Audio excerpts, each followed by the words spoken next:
everyone. As I said on Saturday, I'm humbled by the trust and confidence the American placed in me and Vice President-elect Harris.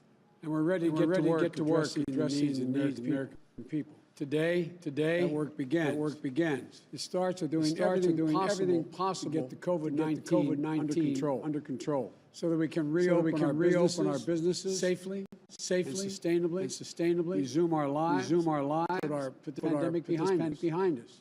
And we just received positive news in this fight. Announcement has been progress made toward a successful vaccine. Soon, the expectation is the FDA will run a process of reviews and approvals. The process must also be grounded in science and fully transparent, so the American people can have every confidence that any approved vaccine is safe and effective. At the same time, it's clear that this vaccine, even if approved, will not be widely available for many months yet to come. The challenge before us right now is still immense and growing. And although we are not in office yet, I'm just laying out what we expect to do and hope can be done, some of it between now and the time we are sworn in. But so the purpose of this is to let you know what we're going to do once sworn in. And so there's a need for bold action to fight this pandemic. We're still facing a very dark winter. There are now nearly 10 million COVID cases in the United States. And last week, we topped 120,000 new cases on multiple successive days. Infection rates are going up, hospitalizations are going up, deaths are going up. This crisis claims nearly 1,000 American lives a day, and nearly 240,000 deaths so far. The projections still indicate we could lose 200,000 more lives in the coming months before a vaccine can be made widely available. So we can't forego the important work that needs to be done between now and then to get our country through the worst wave yet in this pandemic, to reduce the spread, to save lives. So that's why today I've named a COVID-19 Transition Advisory Board, comprised of distinguished public health experts, to help our transition team translate the Biden-Harris COVID-19 plan into action, a blueprint that we can put in place as soon as Kamala and I are sworn in to office on January 20th, 2021. And we will seek to add other members to this board during this bring additional important perspectives on public health and expertise throughout the transition.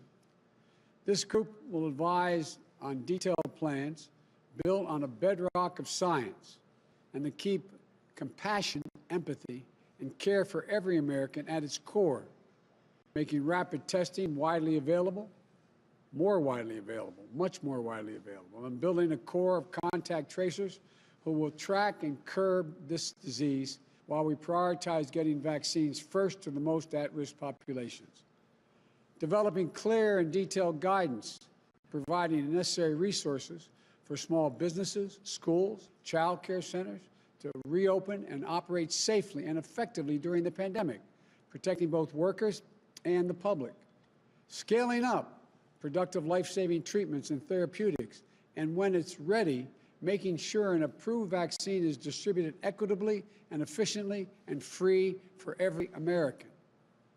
With cases rising once more, it's imperative that we ramp up our production of personal protective equipment to make sure our brave healthcare workers have what they need to do battle safely against this virus. We're going to get states, cities, and tribes the tests and the supplies they need.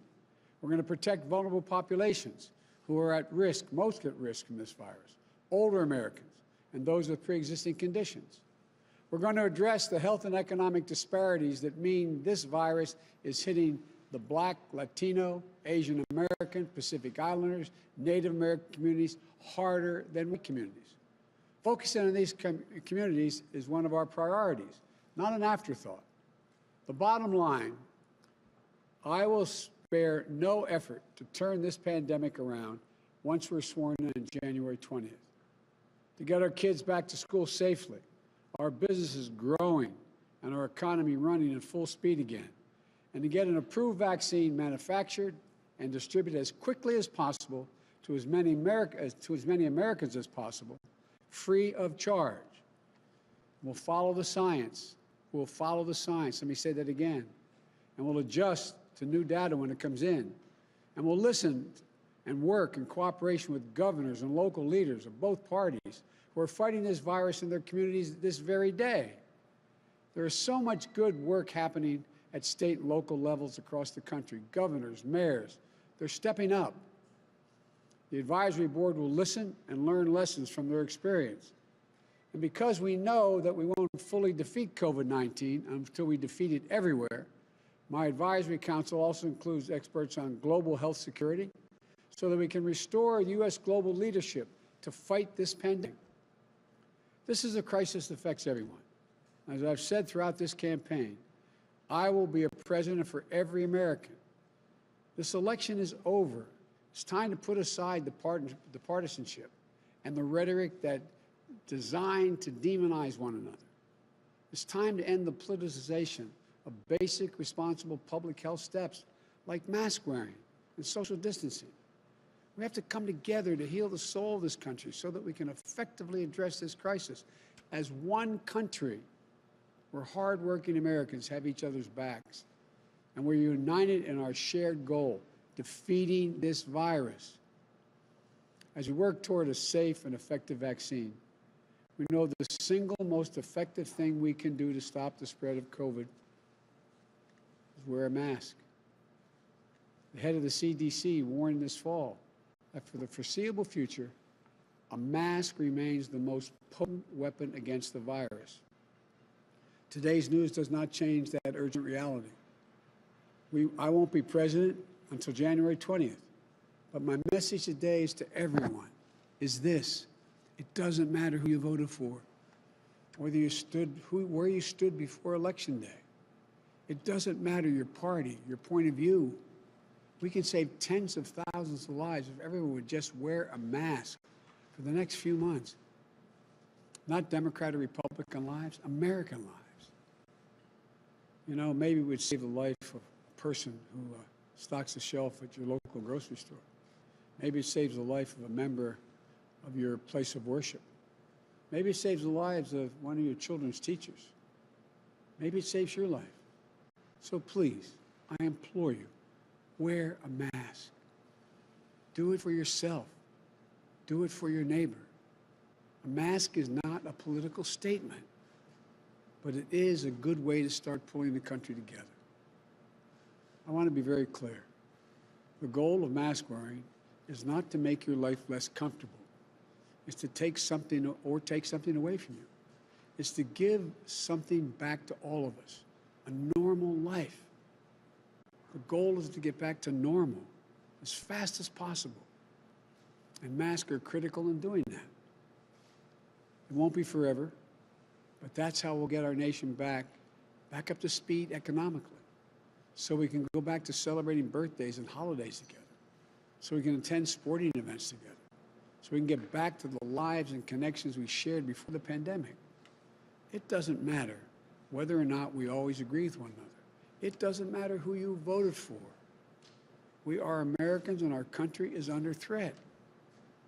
And now, we're now called to do the same thing the generations of proud Americans have done when faced with a crisis throughout our history. Rise above our differences to defend the strength and the vitality of our nation. You know, that's the character of patriots. That's the character of America. We have to do this together.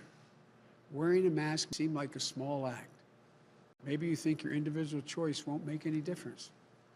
But throughout our history, throughout the history of our nation, we've seen over and over how small acts add up to enormous achievements. It's the weight of many small acts together that bend the arc of history. You know, I know there's nothing the American people can't accomplish when we work together as one people with one mission. We can get this virus under control, I promise you. We can rebuild our economy back better than it was before. We can address race-based disparities that damage our country. It's in our power. So let's wear a mask. Let's get to work. Thank you. May God bless you, And for all those who've lost somebody, our heart goes out to you. We know what it's like. Our heart goes out to you. May God protect our health workers and our healthcare workers and all Americans. Thank you.